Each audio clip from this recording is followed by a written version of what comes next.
I was told if you were pitched on buying powder a month before or a month after, it might never have happened. The opportunity came your way at kind of the perfect time in your life.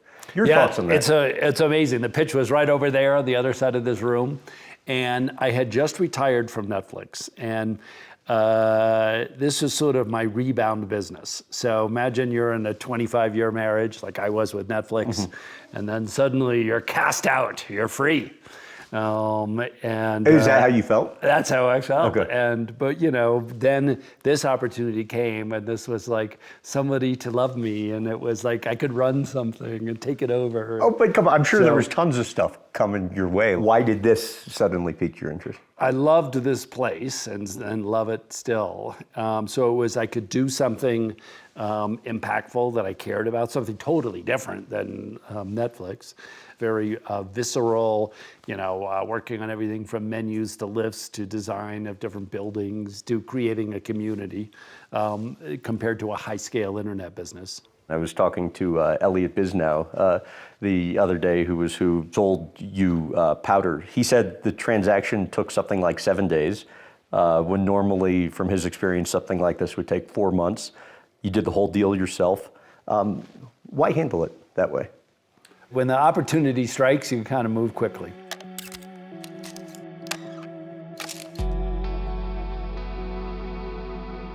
There's was maybe 20 homes, and now there's 70, so it's growing.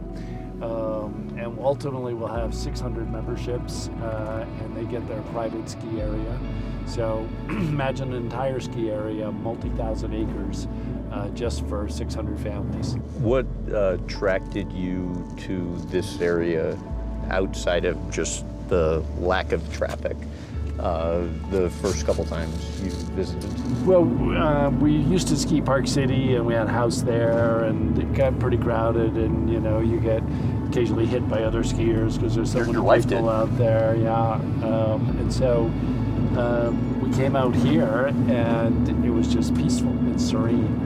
And getting fresh powder is a drug, because once you've tasted it, you kind of just want more and more powder.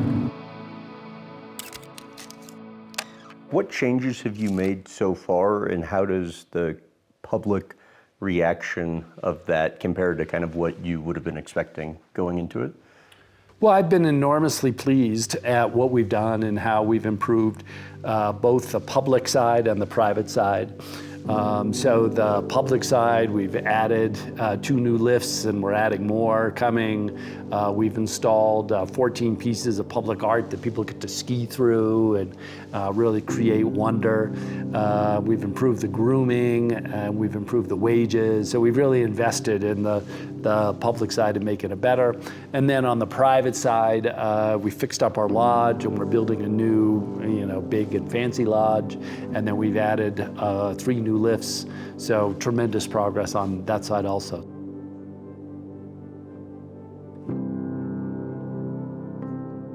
How does the investment that you've made compare to whatever you were expecting it would be? Considerably bigger, because I just got more excited, and let's get it done fast. It'll be a couple $100 million in costs, and about twice that in revenues. Okay. So it's good. It's just not like multi-billion stuff like Netflix or Anthropic or Bloomberg or any of the other stuff. Look at all this equipment, where it's just a big pit right now, but in 2 years, it's gonna be a 70,000 square foot clubhouse with a swimming pool, spa, a half-court basketball, bowling alleys, climbing wall, a couple of restaurants, ski shop, ski lockers, the works. So this becomes the heart and hub of the community as it grows. Explain, if you don't mind, what your vision is for the real estate in this community. So in a private club, you've got this amazing clubhouse that all the members essentially pay for by buying land, and you sell lots against it. So the lots are about $3 million, and then you get access to the clubhouse, and you get your own place to build a home, and you get mind-blowing views in every direction. and a great community to be part of, and private skiing. Last summer we had 40 lots available kind of out this strip, and they all sold, boom. We're working hard to get another 40 that we hope to have for this summer.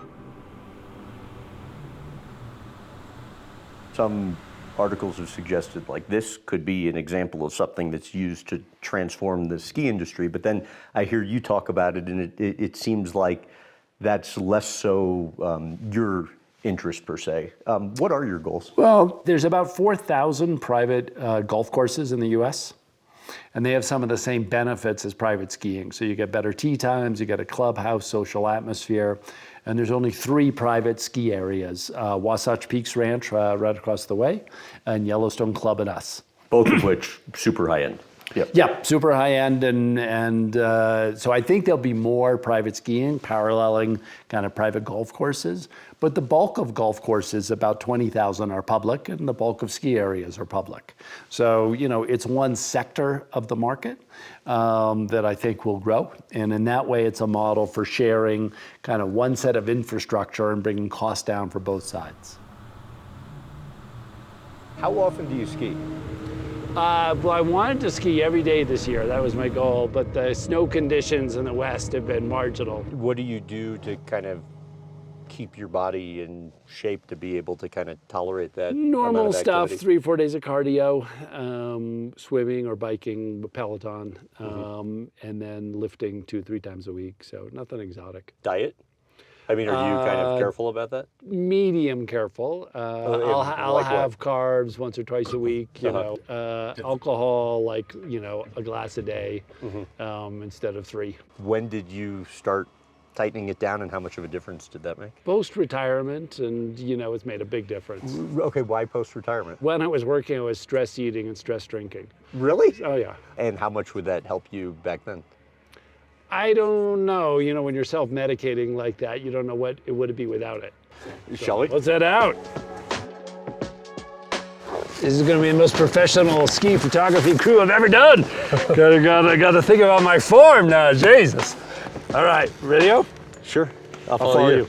Oh, no way. Cool.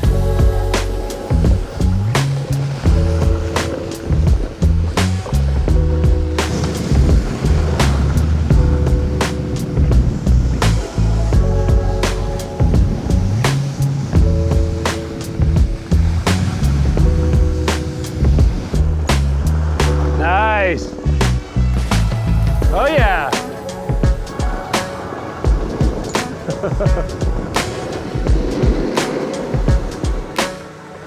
I'm loving it.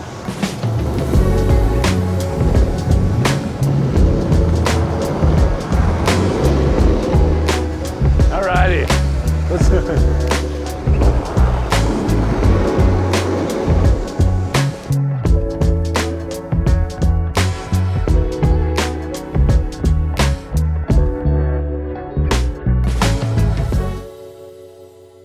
There we go. All right. Well, that wasn't too long a line. Anyway, all this is great fun and powder, and you see it's only partially tracked 24 hours after the powder. So that's the advantage of the private skiing. Which for somebody unfamiliar with skiing is almost unheard of. Yes, it's awesome. It's just full on out. You did great on that. You were coming back.